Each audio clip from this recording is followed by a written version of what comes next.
नमस्कार दोस्तों।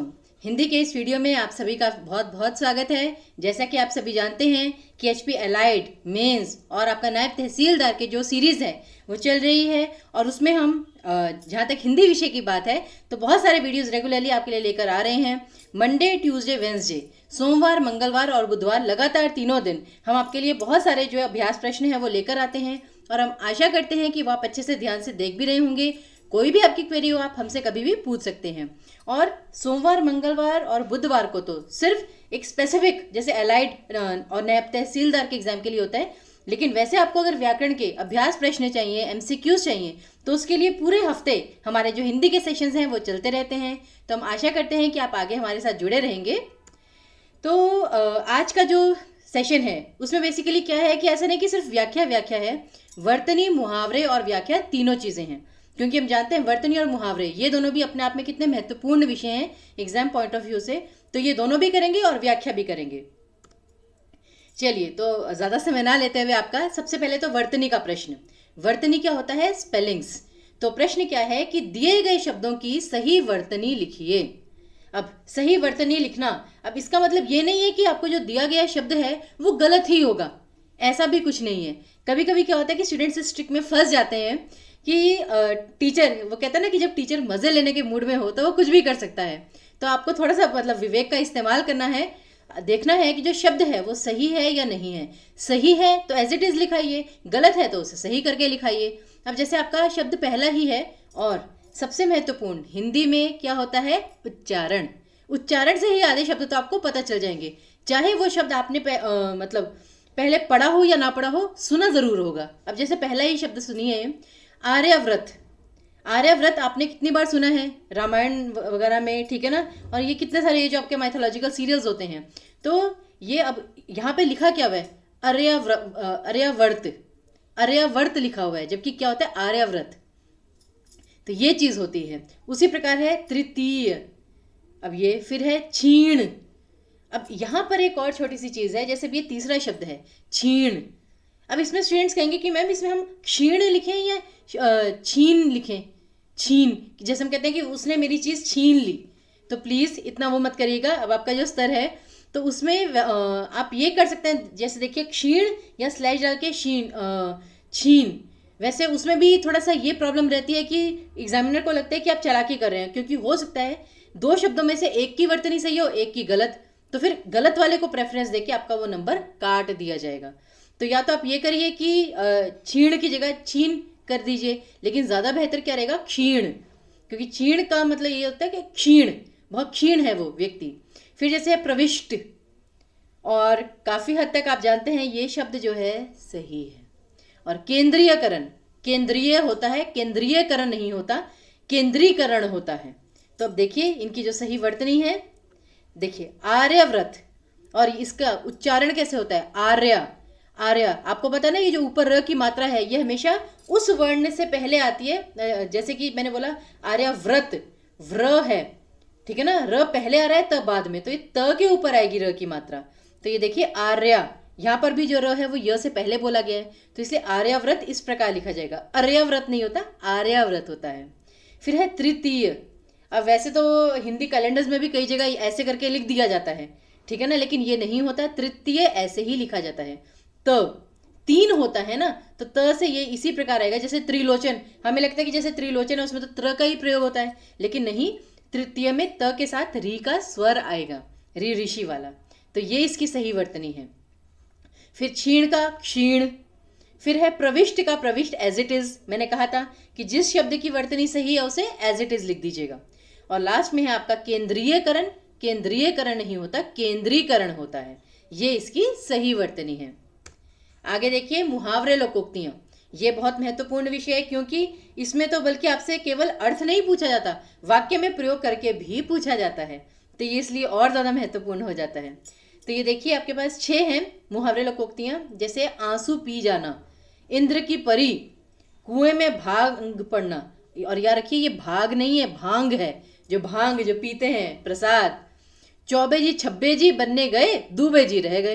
तो जैसे अब ये इतना लंबा है, ठीक है ना, इसे देखिए चौबे जी। चौबे को ना आप थोड़ा सा 4 से संबंधित करके देखिए। चौबे जी छब्बे जी बनने गए थे, मतलब कि जो 4 है वो 6 बनने गया था, लेकिन दूबे जी रह गए, मतलब कि 2 नंबर रह गए सिर्फ। तो चौबे जी छब्बे जी बनने गए, दूबे जी रह गए। तो इसका अर्थ वहां से ही आप कर सकते हैं कि मतलब कि ज्यादा डींगे मारने पर, ठीक है ना, आप लाभ की अपेक्षा कर रहे थे परंतु हानि हो गई, उस प्रकार से कि लाभ के स्थान पर हानि हो जाना। फिर अपनी करनी पार उतरनी, अपनी करनी पार उतरनी कि आपका जो आपके कर्मों का फल है वो तो जैसे मिलकर ही रहेगा। और अंधा पी से कुत्ता खाए, कि कोई और ये क्या कहते हैं मेहनत कर रहा है, उसका जो फल है वो किसी और को मिल रहा है। तो इसी प्रकार से इनका जो मतलब अर्थ है उस प्रकार से आप सोच सकते हैं। तो ये देखिए इनका जो सही अर्थ है, आंसू पी जाना अर्थात भीतर ही भीतर हो जाना। हम कहते हैं ना ये तो अपने आंसू पी जाती है, इसके तो आंसू दिखते ही नहीं है। तो आंसू पी जाना अर्थात भीतर ही भीतर रोना। इंद्र की परी, अब इंद्र की तो परी मतलब जो अप्सराएं थी अर्थात बहुत सुंदर स्त्री, बहुत साधारण था। फिर है कुएं में भांग पड़ना। अच्छा, कुएं में भांग पड़ने का अर्थ क्या हो सकता है? भांग पड़ना अर्थात कि मतलब कि आप नशे में हैं, मतलब पागल हो गए या मूर्खतापूर्ण कार्य करें। और कुएं में ही क्यों, घड़ा क्यों नहीं का? कुएं का ये है कि सारे उस कुएं का जो जल है वो ग्रहण कर रहे हैं, अर्थात सभी की बुद्धि जो है वो भ्रष्ट होना, ये है इसका सही अर्थ। तो क्या है कि मुहावरे लोकोक्तियों का पर्यायवाची विलोम शब्द का मतलब जो लिस्ट है वो कभी भी खत्म नहीं होगी। तो इसलिए ये आप पर ही निर्भर करता है, आपको अपने विवेक का प्रयोग करना होगा कि जो दिया गया मुहावरा या लोकोक्ति है उसे साधारण अर्थ में लेकर देखिए कि क्या अर्थ निकल सकता है, ठीक है ना। तो उसी प्रकार से आप उसका सही अर्थ जो है वो जान पाएंगे। फिर चौबे जी छब्बे जी बनने गए, दूबे जी रह गए कि लाभ के स्थान पर हानि हो गई। अपनी करनी पार उतरनी कि मनुष्य को अपने कर्मों के अनुसार ही फल मिलता है। और अंधा पीसे कुत्ता खाए कि कमाए कोई खाए कोई। तो ये इन मुहावरों के अर्थ थे। और बस वही है कि जो इनके वाक्य भी होंगे अगर पेपर में आपको बनाने के लिए आएंगे, स्तर का ध्यान जरूर रखिएगा। अभी हम आपके लिए बहुत सारी टेस्ट सीरीज बना रहे हैं, बहुत जल्द आपको टेस्ट सीरीज भी मिलेगी। जिन्होंने हमारा कोर्स जो है वो लिया हुआ है उसमें आप देखिएगा हमने जो मुहावरे हैं उसमें उसका सॉल्यूशन भी दिया है अलग से, जिसमें हमने सिर्फ अर्थ ही नहीं पूरा वाक्य में प्रयोग करके भी दिखाया है। और उसमें आप देखेंगे कई जगह जो वाक्य है वो 2 या 3 पंक्तियों का हो गया, कई जगह जो वाक्य है वो केवल 1 पंक्ति का है। लेकिन कहीं भी आपको ऐसा नहीं लगेगा कि जो उसका स्तर है वो नीचे आया है वाक्य का, क्योंकि आप जिस लेवल पर हैं आपको देखना है कि जो वाक्य है वो भी उसी अनुरूप हो।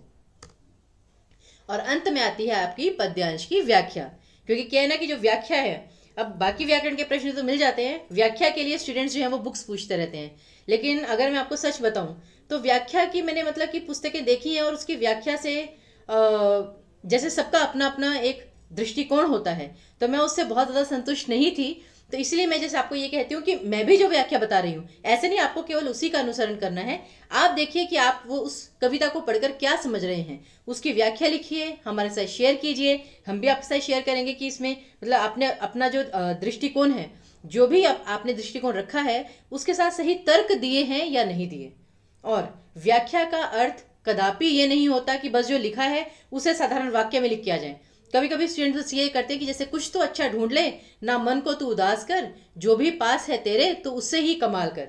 कि दी गई पंक्तियों में कवि कह रहे हैं कि हमें हर परिस्थिति में केवल अच्छा देखना चाहिए, मन को उदास नहीं करना चाहिए। फिर वो ये लिख देते हैं कि जैसे मतलब पहली दो पंक्तियों का उन्होंने एक पंक्ति बनाकर ये लिख दिया, और उसी प्रकार वो पूरी जो कविता है उसका इस प्रकार लिख देते हैं। वैसे तो अगर ना समझ में आए तो यही करिए, लेकिन व्याख्या का मतलब ये नहीं होता। व्याख्या का मतलब होता है इसे पढ़ के अब आपने जो निष्कर्ष निकाला 2-3 पंक्तियों में, उन 2-3 पंक्तियों को आप कितना लंबे से एक्सप्लेन कर सकते हैं। कविता तो सामने एग्जामिनर को दिख ही रही है, कविता पढ़ के तो समझ में आ ही गया, लेकिन उसका भावार्थ क्या है और उस भावार्थ को आप कितने अच्छे से डिटेल में एक्सप्लेन कर सकते हैं अपने शब्दों में। जैसे कहते हैं ना मौलिक विचार, ओरिजिनल थॉट्स, आपकी अपनी थॉट्स क्या हैं, आप कितने अच्छे तर्क दे सकते हैं, वो आपको लिखने हैं। और उसके साथ मैं बताऊंगी आपको कि जो प्रसंग है, व्याख्या और भावार्थ, ये तीनों तो कंपलसरी पार्ट हैं। शब्दार्थ जो है, अगर आपको लगता है कि कोई ऐसा कठिन शब्द है जिसका आपको अर्थ पता है लिख दीजिए, नहीं पता तो प्लीज ओखली में सर मत डालिए। ये भी एक मुहावरा है कि जानबूझकर मुसीबत मोल मत लीजिए। और अंत में जो विशेष है, ठीक है ना, विशेष अगर आपको, जैसे हम तो हर व्याख्या के साथ आपको देते ही हैं कि विशेष में किस प्रकार से लिखा जाता है। अगर आपको वो चीज समझ में आती है तो सही है, नहीं समझ में आती तो मत लिखिए। तो वही कहते हैं ना कि जितना आ रहा है उसे ही अच्छे से लिखिए। तो ये चीज है, और ये केवल हिंदी के लिए नहीं बाकी विषयों के लिए भी है। तो व्याख्या पर अब ध्यान देते हैं कि कुछ तो अच्छा ढूंढ ले, ना मन को तू उदास कर, जो भी पास है तेरे तू उससे ही कमाल कर, तू उठ कुछ करके दिखा, ना खुद को तू बेकार कर, खुद मिसाल बनकर जग में तू प्रकाश कर, सोचता है क्या तू तू वक्त ना खराब कर, जिंदगी जो है तो जी के उसका नाम कर, रास्ते जो ना मिले तो खुद ही राह निर्माण कर, काल के कपाल पर करके तांडव तू दिखा, दरिया जो दिखे आग का प्रचंड अग्नि बनकर तू उसे भी पार कर। तो बेसिकली ये क्या है, एक मोटिवेशनल पोएम है, प्रेरणार्थक कविता है। और इसमें कवि मनुष्य को क्या कह रहे हैं कि मतलब जीवन में जैसे ये है कि कभी भी समय एक जैसा नहीं रहता, परिवर्तनशील है, ठीक है ना। तो कभी सुख है, कभी दुख है, कभी हार है, कभी जीत है। मनुष्य को कभी भी निराश नहीं होना चाहिए, नकारात्मकता को नहीं अपनाना चाहिए। और बाय चांस अगर आपके पास आपको रास्ता ना मिल रहा हो, तब भी आपको अपना एक रास्ता अवश्य निर्मित करना चाहिए, अर्थात कि आपको धैर्य का और विश्वास का दामन कभी नहीं छोड़ना चाहिए। ये बेसिकली इसका जिस था। आपको भी पेपर में जब इस तरह से कविता आएगी, आपको पहले एक दो पंक्तियों में सोचना है कि इसका अर्थ निकल क्या रहा है, और उस अर्थ को फिर आप कैसे लंबे से एक्सप्लेन करते हैं वो मार्क्स पे डिपेंड करेगा कि 10 मार्क्स की व्याख्या है, 15 मार्क्स की व्याख्या है या 20 मार्क्स की। उसी अनुसार आपको उसकी लेंथ जो है, लंबाई कि कितनी व्याख्या लिखनी है, या अगर आपको चलिए मैं कहती हूँ 20 मार्क्स की और व्याख्या है 15 मार्क्स की, आप सिर्फ 8 पंक्तियों की लिखिए, लेकिन फिर वो 8 पंक्तियां ऐसी होनी चाहिए कि वो दमदार होनी चाहिए। ऐसा नहीं कि आपने मतलब कहने के लिए कि सिर्फ 8 पंक्तियां लिख दी और वो बेकार सी पंक्तियां लिख दी, सिर्फ इसी को मतलब ये वाक्य में परिवर्तित करके लिख दिया। या तो आप थोड़ा लंबा लिखिए, अच्छा लिखिए, ठीक है ना। तो क्वालिटी पे कहीं कॉम्प्रोमाइज नहीं हो सकता। अब हम इसकी व्याख्या देखते हैं, जिस आपको समझ में आ गया है गेस। प्रसंग क्या है? कवि ने अत्यंत सरल भाषा में, भाषा बिल्कुल सरल है, कहीं पे भी आपको कठिनाई नहीं नजर आई होगी, अत्यंत सरल भाषा में मनुष्य को अपने भीतर आत्मविश्वास जगाकर अपनी छिपी प्रतिभा से हर संभव सकारात्मक कार्य करने के लिए प्रेरित करने का प्रयास किया है। अब अगर मैं यहाँ पे ये लिख देती कि हर संभव कार्य करने के लिए प्रेरित किया है, तो उस हर संभव कार्य में तो नकारात्मक कार्य भी आ जाता है, इसीलिए मैंने यहाँ पे सकारात्मक भी लिखा। यही चीज होती है बस कि जो कुछ कुछ कीवर्ड्स हैं वो आपको ऐड ऑन करते जाने हैं, अपनी बात को स्पष्ट सामने रखना है।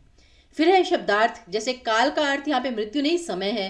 कपाल की काल के कपाल पर, कि जो समय है उसके शीश पर चढ़कर, सर पर, मस्तक पर चढ़कर, कि समय को आपको पीछे छोड़ना है। प्रचंड अर्थात बहुत जोश से भरा हुआ, और अग्नि अर्थात आग। तो केवल 4 शब्द थे जो मुझे लगा कि इसका अर्थ मैं लिख सकती हूँ।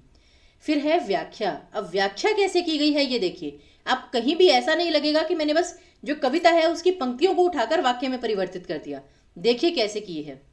दी गई पंक्तियों में कवि ने हर उस मनुष्य को संबोधित किया है, संबोधित मतलब उसको मतलब उससे बात करने का प्रयास किया है जो किसी कारणवश निष्क्रिय हो गया है। निष्क्रिय अर्थात कि सब कुछ छोड़ छाड़ के मतलब ऐसा बैठ गया है। अब वो कारण क्या हो सकता है? वह आलस्य से, या किसी बुरी घटना से हताश और निराश होकर, या किसी भय एवं बुरे विचारों से ग्रस्त होकर जीवन में आगे नहीं बढ़ पा रहा। कवि यह समझाने का प्रयास कर रहा है कि जीवन एक नदी की भांति है जिसका परम कर्तव्य सदैव आगे बढ़ते रहना है, क्योंकि यदि वह नदी एक स्थान पर रुक जाएगी तो कभी अपने गंतव्य तक नहीं पहुंच पाएगी, और एक जगह रुक जाने से केवल मैली ही होगी, दुर्गंध से युक्त होगी और सबकी उपेक्षा का पात्र बनेगी। उपेक्षा अर्थात कि सब उसे इग्नोर करेंगे। अब जैसे देखते हैं ना कि बहती नदी है, सबको कितनी अच्छी लगती है, लेकिन वही नदी जरा सा वो एक छोटा सा तालाब बन जाए, उसमें मच्छर भी पनपते हैं, दुर्गंध भी पनपती है, तो लोग उसकी तरफ देखते भी नहीं है। नदी वही है, जल वही है, अंतर क्या आया? एक गतिशील थी और एक जगह आकर रुक गई। फिर देखिए, यही व्यवहार मनुष्य के चरित्र के साथ भी होता है। अब देखिए उदाहरण हमने स्वयं दिया वो नदी का, कि यही व्यवहार मनुष्य के चरित्र के साथ भी होता है। यदि वह निष्क्रिय होकर, ठीक है ना, रुक जाएगा तो लोगों की हंसी और उपेक्षा का ही पात्र बनेगा। समाज ऐसे मनुष्य को मूर्ख या तो बेवकूफ समझता है, या हीन की मतलब कि गंदा समझता है, और कभी ऐसे मनुष्य को अपना मित्र या साथी नहीं मानता। समाज केवल ऐसे ही मनुष्य को स्वीकार करता है जो स्वयं को स्वीकार करता है, अपनी वास्तविकता को मानकर आत्ममंथन करता है, स्वयं सदैव स्वयं में सुधार करने के लिए प्रयास करता रहता है, और भय को त्याग कर परिश्रम और विश्वास का मार्ग चुनता है। ये सभी चीजें उसी का जिस है ना। जीवन में सुख दुख और हार जीत का चक्र निरंतर चलता रहता है। इसलिए मनुष्य को समझना होगा कि यदि आज दुख है तो कल सुख भी होगा, आज हार है तो कल जीत भी होगी। अतः हर परिस्थिति में मनुष्य को स्वयं पर विश्वास रखना चाहिए। यदि सुख का समय हो, जीत मिले तो अति आत्मविश्वास या अहंकार नहीं दिखाना चाहिए, और यदि दुख या हार का समय हो तो निराश या हताश नहीं होना चाहिए। दोनों परिस्थितियों को हमने यहाँ पर बताया है। आशा का दीपक कभी भी बुझने लगे तो उसे सकारात्मक सोच विचार की ऊर्जा से प्रज्वलित करते रहना चाहिए। पीछे था ना कि आपको प्रकाश फैलाना है दुनिया में, तो उस पंक्ति को हमने किस प्रकार परिवर्तित करके लिखा है कि वो देखिए कि जो आशा का दीपक है वो कभी भी बुझना नहीं चाहिए। बुझने लगे तो उसमें सकारात्मक सोच और विचार, पॉजिटिव जो थॉट्स हैं कि हाँ मैं ये कर सकता हूँ, अगर आज बुरा समय है अच्छा समय भी आएगा, मुझे विश्वास रखना है भगवान पर भी, स्वयं पर भी, अपने परिश्रम पर भी। यदि दूसरे लोग आप पर विश्वास ना करें, अगर समाज आपका साथ ना भी दे, तो स्वयं पर विश्वास नहीं खोना चाहिए, अपितु पूरा प्रयास करना चाहिए अपने कर्मों के द्वारा स्वयं की राह और पहचान खुद बनाएं। ग्रहण के समाप्त होने की प्रतीक्षा करें और तब तक संयम और परिश्रम का साथ ना छोड़ें जब तक आप फिर से सूर्य की भांति प्रकाशित ना हो जाएं या चंद्र की भांति संतोष प्राप्त ना कर लें। अंतिम पंक्ति देखिए वो हमने कैसे उदाहरण में दी है, एक रूपक अलंकार की भांति, कि जैसे कहते हैं ना कि जैसे वैसे तो सूर्य पूरा चमकता है, पूरे ब्रह्मांड को प्रकाश देता है, लेकिन ग्रहण के समय उसका भी प्रकाश कम हो जाता है। तो इसलिए अगर आपके जीवन में ग्रहण लगा हुआ है, यानी कि बुरा समय चल रहा है, तो ग्रहण के समाप्त होने की प्रतीक्षा करें और तब तक संयम और परिश्रम का साथ ना छोड़ें जब तक आप फिर से सूर्य की भांति प्रकाशित ना हो जाए या चंद्र की भांति संतोष प्राप्त ना कर लें। क्योंकि चांद किसका प्रतीक है? हमें ठंडक देता है, सुकून देता है, प्रसन्नता देता है। सूर्य जो है वो प्रकाशित करता है, हमारे अंदर ऊर्जा भरता है, ठीक है ना। तो ये उस प्रकार से है। तो इस प्रकार से उस छोटे से विषय को मैंने किस प्रकार से एक्सप्लेन किया है, उसकी व्याख्या की है, वो देखिएगा। फिर भावार्थ अल्टीमेटली क्या निकला इसका, जो इतनी बड़ी हमने व्याख्या लिखी। मनुष्य को हर स्थिति में धैर्य और सकारात्मकता का साथ बनाए रखना चाहिए। यही मार्ग पर अग्रसर होने के लिए परिवर्तनशील समय और हर चुनौती, सॉरी यहाँ पर इसका स्पेलिंग गलत हो गई, कुछ छोटे की मात्रा, चुनौती से संघर्ष करने के लिए एवं जीवन में सफलता प्राप्त करने के लिए यही मनुष्य के सबसे बड़े अस्त्र एवं मित्र होते हैं। अब देखिए एक बार ना भाषा को भी देखिए कि यही मनुष्य के सबसे बड़े अस्त्र और मित्र होते हैं, कि थोड़ी पोएटिक भी है लैंग्वेज, या आप शब्द जो है वो किस प्रकार से चुन रहे हैं।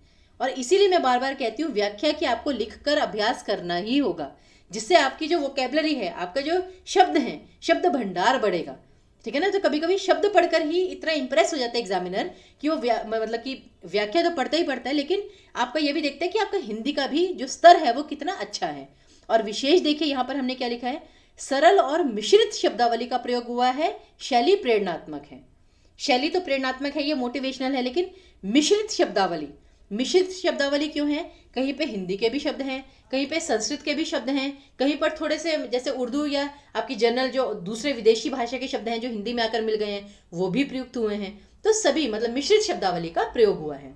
पंक्तियां ओज गुण एवं वीर रस से ओतप्रोत हैं, डेफिनेटली। और मानवीकरण अलंकार के प्रयोग ने काव्य को और प्रभावी बनाया है। मानवीकरण अलंकार का मतलब क्या होता है? जहां पर जैसे सूर्य है, सूर्य के साथ अगर मनुष्य को कंपेयर किया गया है, ठीक है ना, तो वो आपका मानवीकरण अलंकार ही है। अब जैसे काल के कपाल पर, कि सर के मस्तक पर चढ़कर तुम नृत्य कर रहे हो, ये वैसे तो संभव नहीं है, लेकिन उसका मानवीकरण अलंकार किया हुआ है सच, ठीक है ना। तो वो भी अगर कविता में आपको अलंकार दिखता है तो जरूर उसको मेंशन कीजिए। तो ये आपकी व्याख्या थी।